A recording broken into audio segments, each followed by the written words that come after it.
Hi there, Ramsey Fitzsimmons, physical education teacher at South Sioux City High School. And today I want to talk about a National Board of Education Physical Education Standard number 3, curriculum choices and curriculum.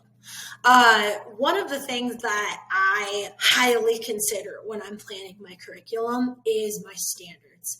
I think all curricular choices need to also be a collaboration. I work in a department of 3 others and myself. So when I make curriculum decisions, I'm going to include them in all discussions about our curriculum because we want our PE students to have a similar experience across the board. But when we go to discuss that as a department, we're going to consider the standards. The first set of standards that we're going to be looking at when we analyze our curriculum are the Nebraska state standards. However, many of us who have studied standards and different sets of physical education standards throughout the country know that the Nebraska state standards are closely modeled after the SHAPE standards. SHAPE standards.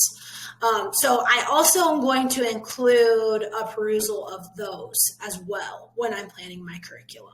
So I'm looking at the Nebraska state standards for my age group, which is secondary education, 9th through 12th grade.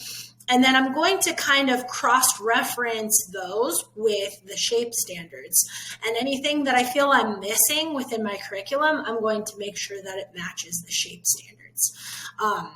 In addition to that, when we sit down and we are applying our standards to our curriculum, we're going to be analyzing the different levels of those standards. So we're kind of going to be looking at unpacking the standard and, you know, what does it mean for a student to be proficient in that standard? What does it mean for them to be more basic and need work in that standard? And what does it mean for them to not reach that standard?